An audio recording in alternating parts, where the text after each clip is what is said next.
Yeah, Weege Show, special edition from Seattle. Everyone does press day shows at the 1 o'clock press day in this sport. All the media does. We will even have our own on RacerX, which is the 60 first look. But some are going to say that there was not a press day in Seattle, and that is true. There isn't riding, but press day is not canceled. In fact, there's a whole nother press day that most people don't cover and most people aren't aware about. It's the Weege Show, brought to you by Honda and the CRF 450R and CRF 250R. What? They needed some help? Oh, I'm good, buddy. They brought you out here? All right. You never know when Chappie from Team Green's going to help the factory pro team. Anyway, this show brought to you by Honda and the CRF 450R and the CRF 250R. If you buy one at your dealership, it will come with a front wheel, a little bit different than that. And Joe Shimoda, who is the lone soldier for Honda this weekend. Also, we're doing a live show tonight in Renton, Washington. By the time you see this, it'll probably be too late to go, but Lars Lindstrom is going to be our guest. Lars doing an interview. I mean, he never does interviews. Who knew? Where was I? Yes, I was talking about the press day that you don't know exists, which is the early morning press day. It usually is like 6 in the morning. Riders get to the track, and then good morning Seattle and good day Philadelphia, or whatever market we're in. The local news stations come, and they don't really care if they're talking to Chase Sexton, Cooper Webb, or any professional rider that can do a few jumps. They don't know the difference. They just want to talk to someone, and they think it's cool, and they want to see someone do a triple. So that's when the privateer teams, that allows the riders to get more track time. It's good exposure for the sponsors of the privateer teams. So my plan all along this year was to come to the 5:30, 6 a.m. Seattle press day, because I live on East Coast time. Easy for me to wake up early out here in Pacific.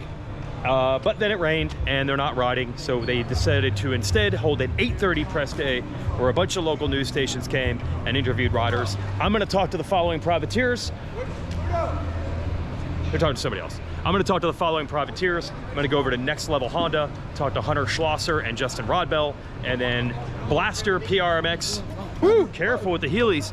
Going to PRMX Blaster Kawasaki, where we will talk to Hunter Yoder, Mitchell Harrison, the team owner, Julian, and also Anthony Rodriguez, who's not on that team. He's on Rocky Mountain KTM, but he was waiting. Oh, it showed up. It showed up. I couldn't have nailed it better. Look at that. Exactly what I was talking about. That's the rig for the weekend for Rocky Mountain. The semi is being worked on.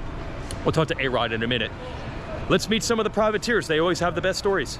Schlosser's in. Rodbell says he's been a little bit sketchy on the 5:30 a.m. Yeah, I'm not gonna lie. You know what I mean? Okay, so we got Justin Rodbell, Hunter Schlosser here, and so what happens is, what you don't know is that I know you watch the factory dudes on the 1 o'clock press day show that everybody else shows, and you're like, why do only the factory guys get to ride? No, at 6 a.m. the local media, like Good Morning Seattle, wants coverage of races, and they don't care if it's Chase Sexton. They just want a guy who can jump jumps.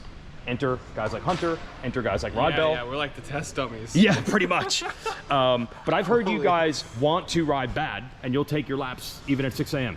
I mean, yeah, what choice do we have? Yes. It's either then or we don't ride, so we're there. Yeah, like, well, I've seen you at club, but like, for you getting an extra day in a Supercross track is probably awesome. Yeah, especially like one rhythm section, that's just one less thing to figure out, so it's pretty nice. Yes. When you get these morning local shows that don't follow the sport every week, like, do you get super basic questions and all that stuff? Yeah. I mean, yeah, it's people that have never, they don't know anything about it, Yes. so yeah, it's just the base of it. Right. But is it kind of cool, like, obviously you're a dirt bike guy deep down inside, to be like, oh, I'll put a little on my shoulders and promote it a little bit and tell everybody what I do? I mean, yeah, I love it, so it's pretty easy to tell everyone else why I love it, you know, what it's about, so I think they'll love it too. Okay, Rodbell, what's the problem? Why aren't you great with the attendance like Schlosser here, bro? Honestly, he's trying to stammer and stutter his way through. It's just too early, man. Hey, I can tell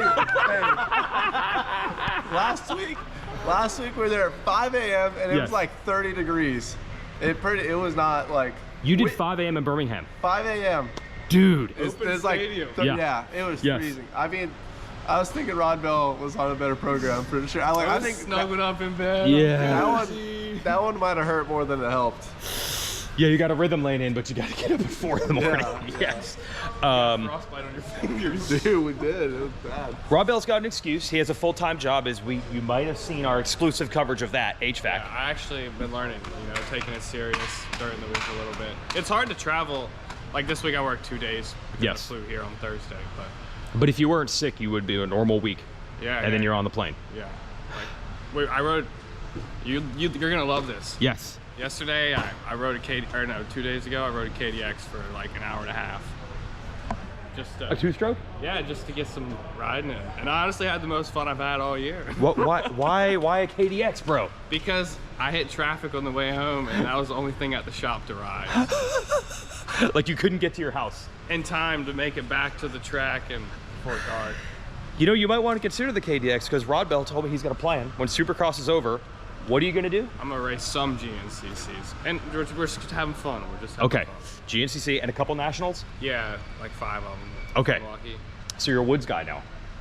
I like it. Yeah. I think I'm fast, but everyone tells me I'm going to be slow. I don't know. Maybe I should, I don't know. I don't want to like say I'm good because then if I suck, then then I'm like, fuck. He was getting a little cocky before, wasn't he? He's getting a little cocky. I believe in Rodbell. I've seen him just show up and... I would just back it down. We'll just learning. We're learning. Yes, that is cool that he's going to race some GNCC, but the main thing is the full-time HVAC job, and the reason I got to hit you up again is because you fixed my upstairs unit. Your coil's frozen on the downstairs one now. Your other one now. So can you, between the GNCCs and the nationals you're doing in this, can you fit me in again? Yep, I'll be down there right after. I would say Salt Lake City. That's fine, because you can just open the windows. It's kind of nice out. No, this time of year, I literally turned it off this week. It's been 70 degrees. I don't need AC or heat. We'll get by. You live off the land. It's cheaper that way. And then I'm going to tell Sean Brennan, the PR guy here, don't get on Rodbell's case for not being here at 6 a.m. Much love, yeah. Yes, he's a working man. You could like maybe convince Sean to put us at 8. It happened today. Yeah. Yeah, just to stand her out. By the way, I didn't make it at 5:30 a.m. either. They switched it to 8:30. That's why I'm here. All right, I'm going to go to PRMX now. Good luck. I got to go. Yeah. He needs a unit. So I got to measure his stuff soon. Who, PRMX? Yeah, I got to go. You're doing HVAC? I think next weekend we're going to put a unit in there. On the truck? On Thursday, if he's cool with it. At the track? You're going to do HVAC work on his semi? We're going to put a unit in there. Because he needs one. Shoot. I stumbled upon the greatest scoop. Well, I'm headed over there now too. Let's see who's there at PRMX. So we go to PRMX now, and I got Hunter Yoder. Didn't have a choice. Blippy, bro. It's one of my greatest projects, one of your greatest projects. From Seattle. He needs to come to the race. I know. Okay, so Blippy's a guy that like toddlers watch his YouTube channel, and he drives bulldozers and police cars and helicopters, and I was like, he needs to have a dirt bike thing. So I reached out to Honda. Honda reached out to him. That was you. It was all me, because my 3-year-old was watching it, way. and I'm like, the only thing we don't have is a dirt bike show. I didn't know that. Yeah, I'm responsible for this, for better or worse. Wow, that's awesome. And Honda's like, thank you very much. this is rad, and we'll take the youngest guy in the Geico team. Yes. This guy. It was me. How old were you? 13 maybe? 13. 14, yeah. Were you on a 150 or were you riding? You're on the 150. Yeah. So it made it even cooler. And the video has, I don't know, 200 million views or something? Yes. I think there's 3 different videos. Oh, really? Variations of the video. And each one of them has at least 50 million views, if not more. Do people come up to you still and bring it up? Oh, yeah. Really? I could probably pull up a direct message within the last week of somebody that has messaged me saying, we watch your Blippy video all the time. My kid loves it. Yes. Yeah. So I said, I'm like, this will promote the sport probably better than anything else we can do. Yeah. And it ended up being you. Yeah. Yes. Who was your mechanic back then? Christian, who works for Jet now. Yes. He rode, I heard, undercover in the video. Yes. Yeah. Yes. He did a double. Yeah. He did a lot of things on a Honda 230 that shouldn't have been done. Oh, it was on a CRF 230. Yeah. Wow.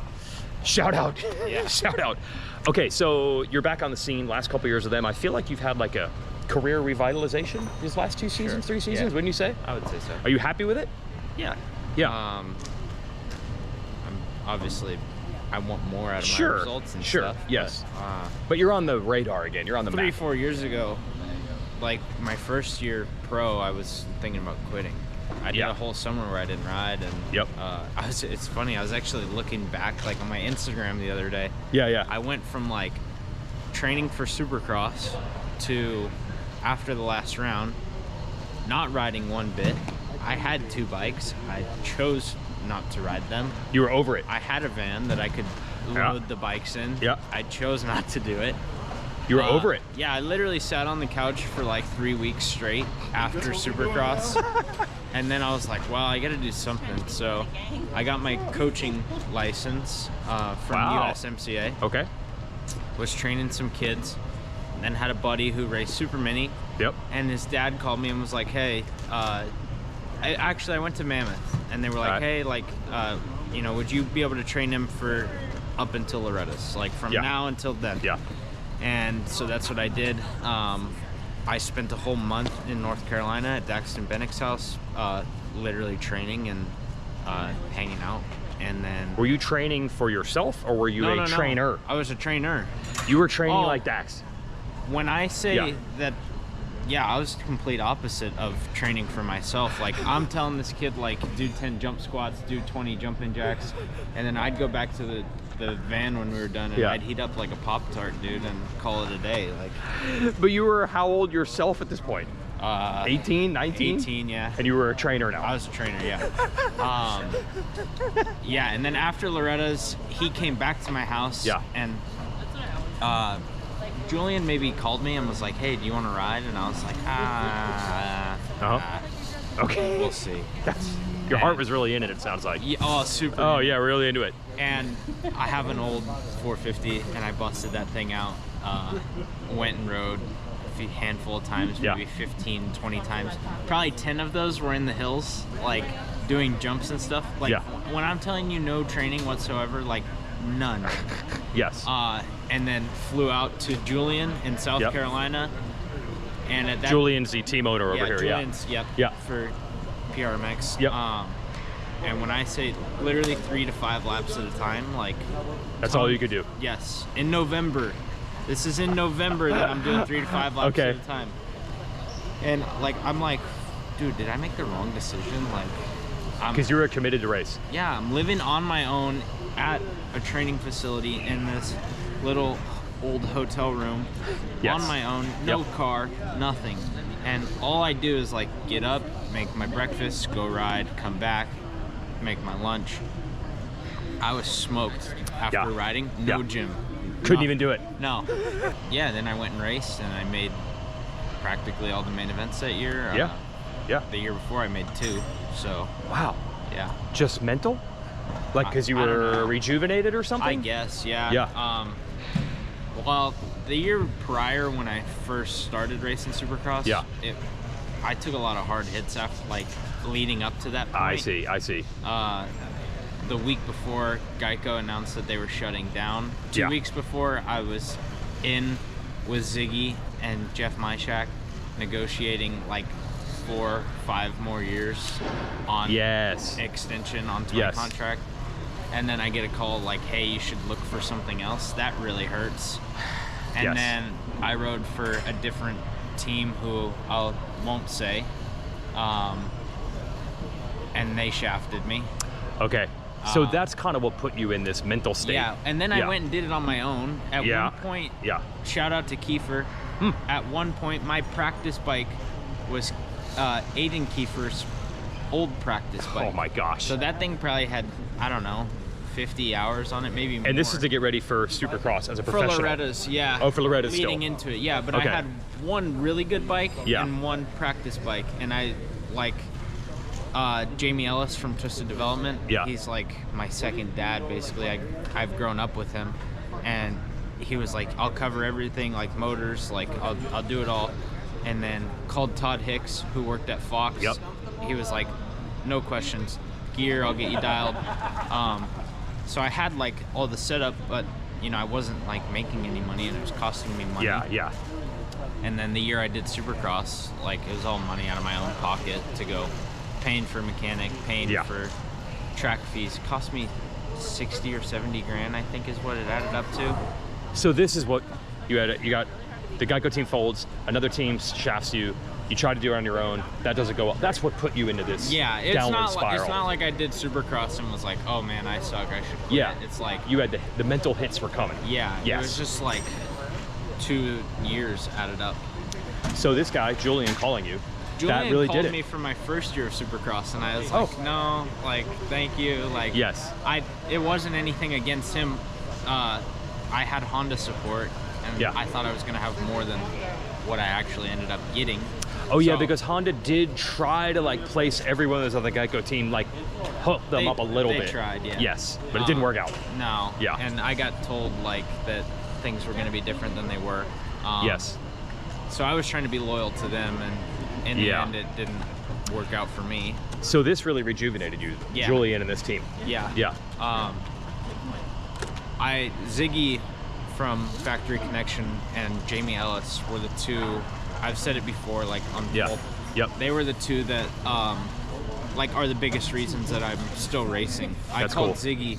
I was picking my brother up at school, and I called Ziggy, and I'm like, hey, this guy Julian is calling me. I don't know anything about his team. Like, I know some of the guys who ride for him. Yeah. That's it. And then I got this team that I rode for last year, and it's costing me like a lot of my money. Yeah. And I made a lot of money when I was on Geico. Like, it was awesome. Yep. I'm super grateful for it. Yep. But I was spending a lot of money too. Yeah. And so I'm like, I got two options, or my third option is just like pack it in and call it a day. Yeah. Just be done. Yep. And he's like, was upset that I even said that. You know? Yeah, yeah. He was like, you know, it just really hurts. Like, I believed in you since you were 12, 13 years old, and to hear you saying that you want to like quit is like, it just hurts.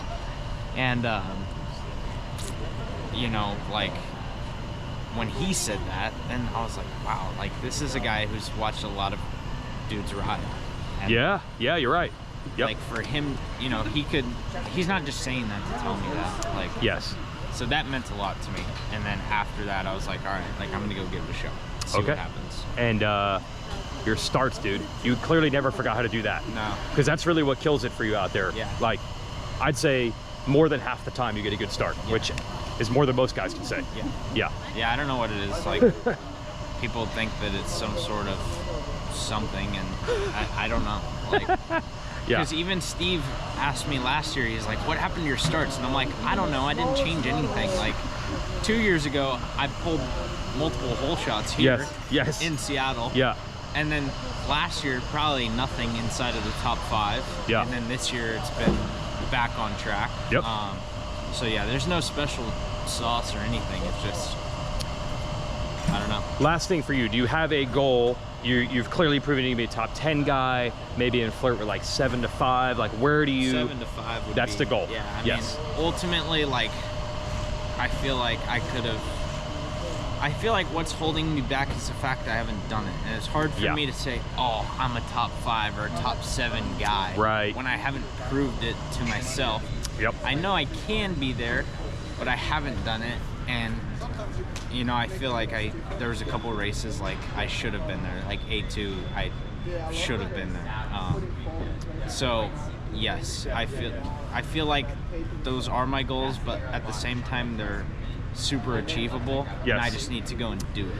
Even Mitch Payton always said, it's almost like you need the guy to have it happen on accident once. Yes. Something falls your way, you get the result, and then you're like, oh, that wasn't even that crazy. That's what happened last year. Like, you know, I was a top 10 guy last year. Yeah. But like, we had a mud race, I got 8th, I had a blast. Like, you know, halfway through the race, my mechanic is holding up like P5 on the pit board, and I'm going by doing like no footers and stuff. Like, I'm just having fun. Yes. And then I get 8th. And then the next weekend, I got 9th, and I was pissed off.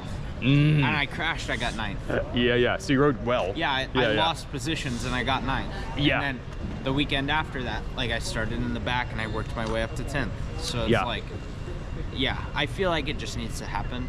Yeah. And that's what's holding me back. Okay. Maybe this weekend, who knows? I'm just glad to see you're still around. Yeah.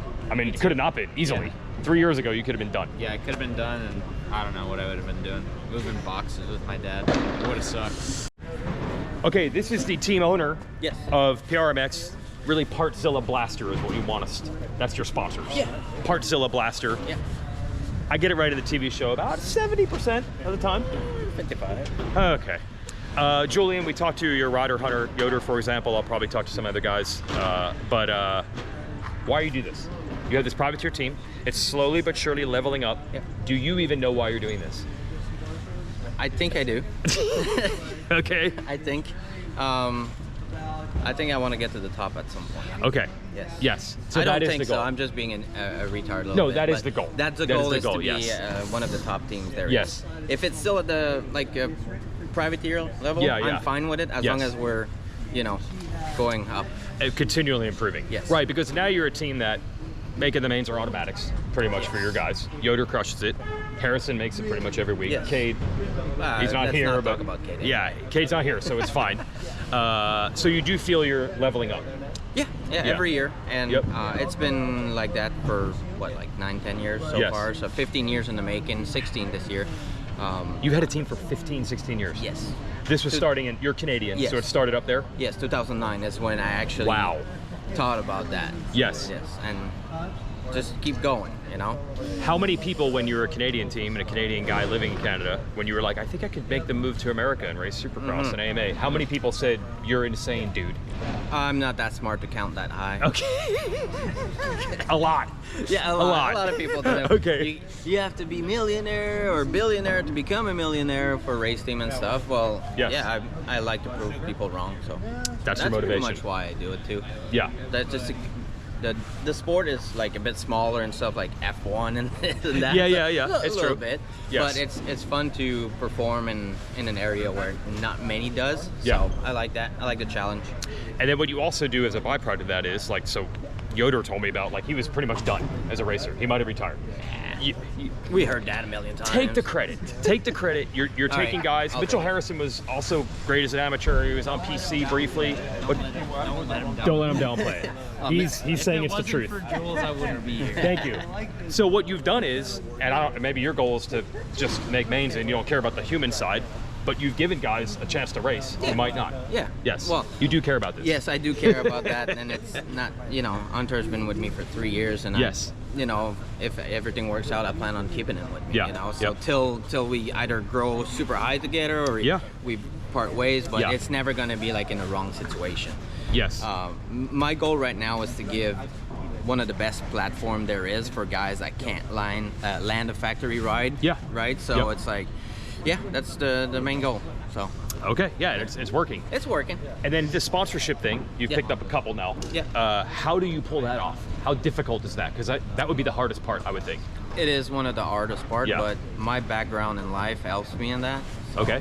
Which was what? I was in sales. Oh, really? Yeah. That's where I come from, and I've never really went to school for it and whatnot. So, but you're street smart. Yeah. Super street smart. I can tie my own shoes properly. Wow, amazing. What I've heard? This racing, a lot of racing I've covered. It's you just have to go for it, and you're going to get rejected a lot when you're trying to get sponsors. You just have to be willing. Same with women. I've dealt with that as well. Me too. Yes. So you're not afraid to get try to be funny and slide in there, With the sponsors and the ladies. Both. Okay.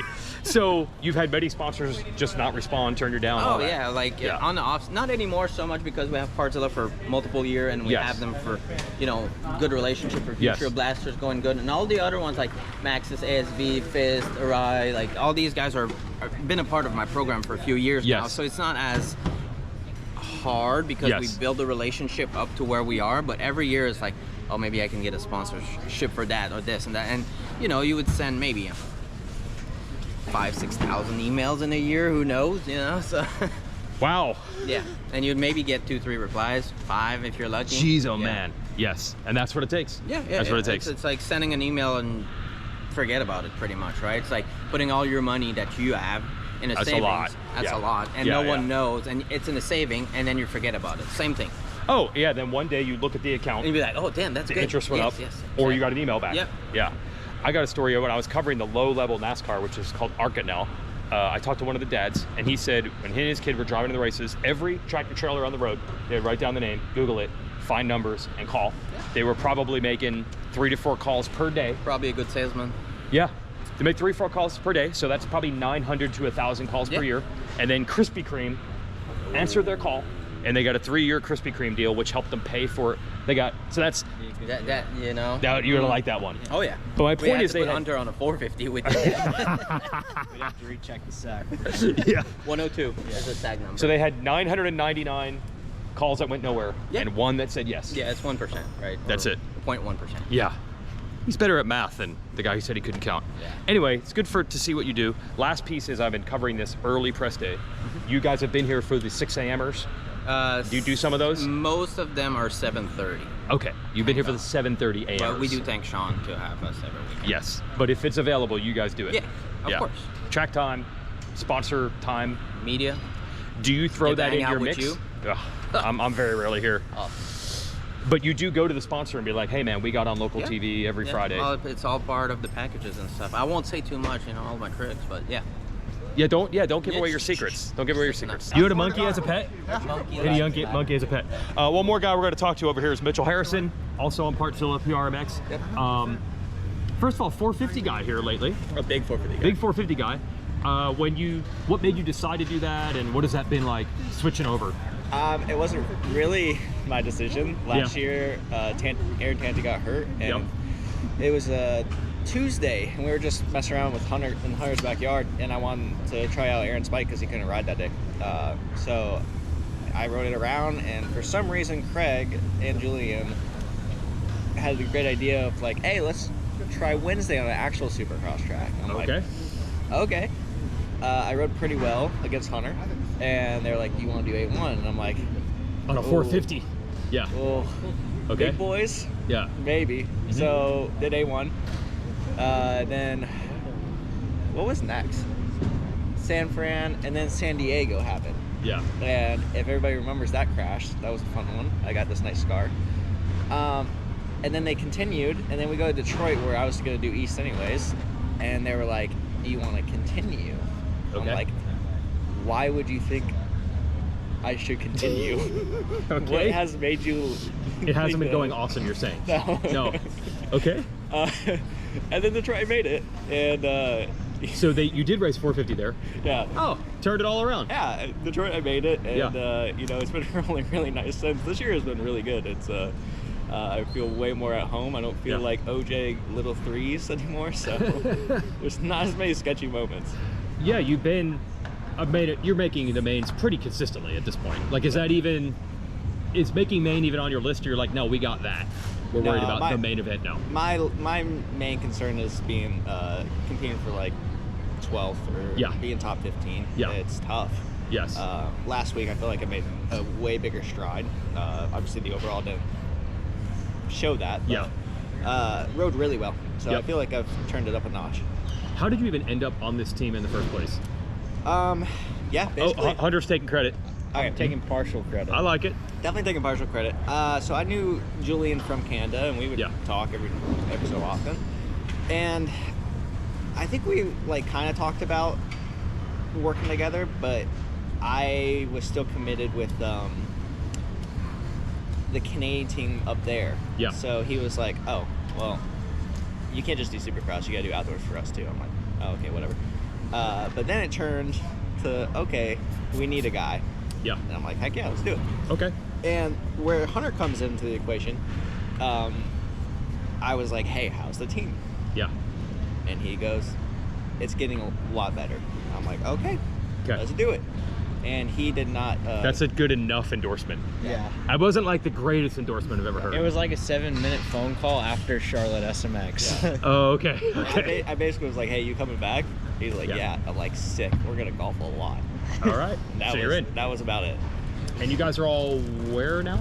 Both of you? Auburndale, Florida. It's all Florida. Yeah. And where do you guys ride? Sandbar? Jack Chambers track. Oh, Chambers. Okay. Yeah. Me and him live in a mobile home at Jack's. You two live together? Yeah. Oh, wow.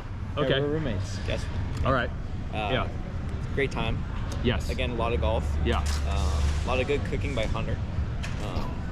Not me at all. So, but great times. Yeah. You got buddies, you got golf, you got food. Yeah. We got lakes. You got lakes? Oh, jet skis. Big lake days, jet skis, boats. wake surfing. Yeah. It's quite a paradise. And Chambers is cool too? Yes. Awesome. Chambers is cool too. He's not here though, he races East, right? Yes. He's East guy. I got him on earlier. I had him on at Detroit. We're good. Well, congrats. You're just keeping it going. That's what I'm going to be doing. I feel like you've always figured out a way to keep it going. Yeah. Basically. You've consistently been around, even if it's Canada. Yeah, I mean, you got to do that in the sport. You got to keep your name relevant, right? Yeah. So if you're going to Canada, you got to win. Yeah. If you're down here, you got to at least be somewhat relevant. Yeah, or make these mains, which you've proven you can do in the 450s now. Yep, make these mains. That's the big thing. I feel like I've gotten more exposure from making mains in 450 than I ever did getting like 10s in 250. So. My entire show last week was I interviewed Bloss and Oldenburg, and I'm like, no one even sees you guys because you don't podium and you're not in the LCQ. You actually get seen more in the LCQ. For sure. Like, so you have the Triple Crown, and they show, oh, you got P1, Tim Sexton, 18th, who was Grant, and then 19th, who was Moran's. And then I win the LCQ, and it's like, where's all these minnow guys? Yes, exactly. Yeah, if you're on 11th, 7th, yeah. So don't do too well. Well, so or do hold really back. good. Yeah, win or hold back, like be on that bubble, getting in. But then do really well on the main. It's like A-Rod back here. It's like, I want to make it to the heat. Don't do that. Don't get 7th in the heat. Hey, if you watched our battles back in like 8th, 9th, I think it was Indy, me, A-Rod, and Chisholm had a battle. In the heat. Yeah. There should be a camera on that. Like, I agree, yes. And some of the top dudes have told me, like, if you're 13th in a 450 main, it is way gnarlier. Oh, it's hectic. Yes, then because like when the guys are in 2nd and 3rd, they're kind of waiting it out. They're planning a strategy. It's just warfare. It basically where you is. are. Yeah. I mean, it's like the 250 mid pack. Like it's out of control. They're insane. Like, can you vouch for this? I can vouch for that. Yes, yes, exactly. I don't like being a 250. How can you vouch for that? I don't like being a 250 mid pack guy. 250 like last spot. Yes. Is like, I'm gonna kill you. Yeah. 450 last spot's like, wait, really? I take up. You'll get killed for the last spot? I should have known that before the last time I raced. That would have been nice You for you should to know have known that, Yeah. actually. Yeah, it did happen at Indy. It did happen at Indy. That would have been very useful if you knew that. Yeah. Yeah. All right, way behind the scenes. Okay, I got Anthony Rodriguez here, and he's over at this Partzilla rig because he's still waiting for his van to pull in. Okay, you were dead for a while. We didn't know you existed on Earth. What year was it that you were racing on Stars? It's almost going 10 years? Yeah, more maybe. Because it was 13 as an amateur, 14 and 15. 14, 10 years. Yeah. I was as good as dead on 14. I was injured the whole year, so I did like a few laps. And then I know you raced back home in South America. You did some Europe stuff, but were there years where you were not racing, or were you always doing something? I raced up until 2019, and in Europe my bike broke, and then I broke my femur, tib, and lower back.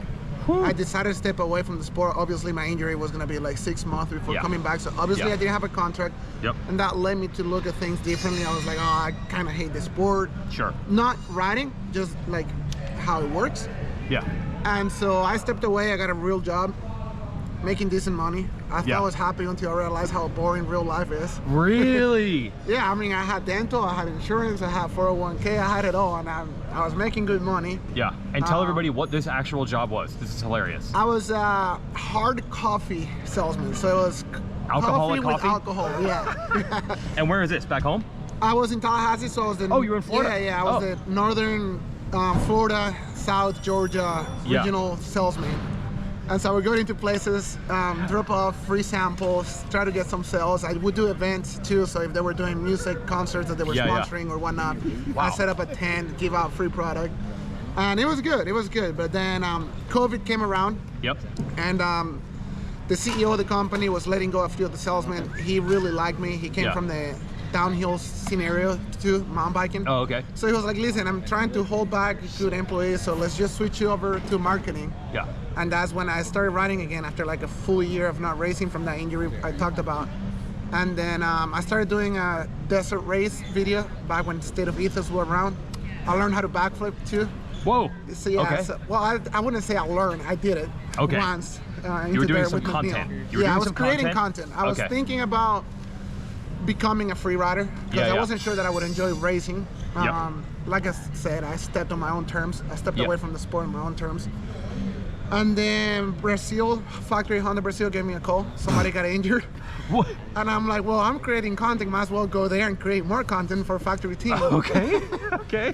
And I ended up winning the first race and enjoying racing again. Yeah. And then I realized that dirt bikes was really what I was made for, and that I enjoyed it, and that yes, I encountered some issues around my career, and I had some issues within the industry that led me to think I didn't enjoy it, but I realized that this is really what I enjoy. And I'm still doing it, even though I could possibly be making more money with a regular job. With hard coffee sales? Yeah. Yeah. I'm just extremely happy to continue to do it. And there's that saying we've been hearing since we're little kids, which is when you do what you love for a living, it feels like you never work. Well, it is true. It is true, and I feel that way. And obviously, humankind, we're always looking for something better.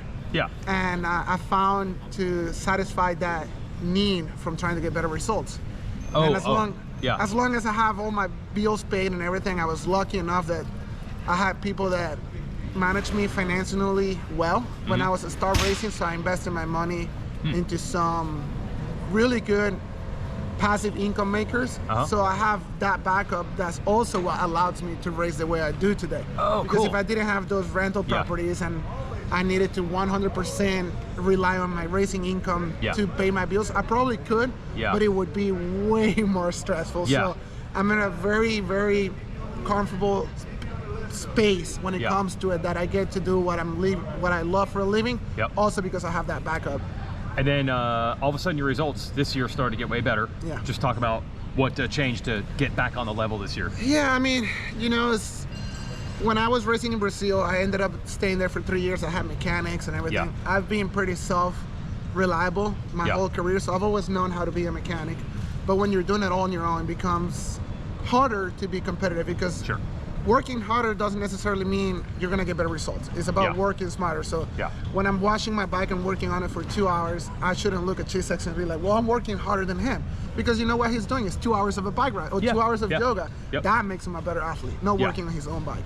So this year I got a little bit more help from the team, and I'm being able to focus more on training and myself, my body. And not only that, my suspension's way better. I'll be honest. Like, I thought I was on decent suspension last year, and so I kept blaming myself for not getting the results I wanted. But then I got on Enzo and the new frame, and I'm like, whoa. Maybe I need to start listening to myself and realize that, you know what, maybe it's not only complaining, there's truth to the fact that my setup last year was actually not good at all. Even though I was searching to make it good. This year I got on way better equipment, and things just click better for me. People would think, oh, so you changed everything, that's why you're doing a lot better than last year. And realistically, I haven't changed much. I'm still living in the same house, still doing the same training, still riding the same color bike brand. It's just things are clicking for me again, because now I have suspension and a bike that allow me to push where I want to push. My last thing is, it's funny, you said you did this job in the Tallahassee area. Is that all date? You were MTF back in the day, right? Yes. And then Star and all that. Did it all date back to, like, that was where your roots in America were? And that's why you ended up working in that area? Well, I've always been in that area. Yes. So my PR is from that area. And the guy that does all the videos for me, Jack Berg, he's a really good videographer. Yes. He was the head director for marketing for that company at the time. So essentially, it was a buddy who got me the job. And then I managed to be very good and keep it, and I was number one salesman for a little bit. So that was good. But yeah, it's my network is in that area ever since I moved from Venezuela. To MTF. Yes. And it's just, that's where you are. Yep. If you're in America, that's where you're gonna live. Since 2009. Oh, that's wild. I mean, you went home obviously for a while. Well, or never truly? Not Venezuela. So really? Because Brazil was for 3 years. Yes. I was racing there. One of the years was a factory Honda. They're a little more corporate, so they made me live there. But with KTM, I was still living at MTF and just flying there for the races. No kidding. Yep. So the longest period of time I think that I've done away from MTF was 6 months, and that was when I was in Belgium for factory Yamaha. That's wild. So you never left? Never really left. Wow. Crazy. All right, that's a great story. And the results are getting better and better. Yep. This time you'll make the Seattle main. Unlike last year, we were in the craziest battle ever and missed by like 2 spots or something. Yep. Not this time. No, we're trying to stay away from the madness of the LCQ races. I find them harder than main events sometimes. So I bet. I'm trying to make them straight from the heat races. Okay. Good luck. Thank you.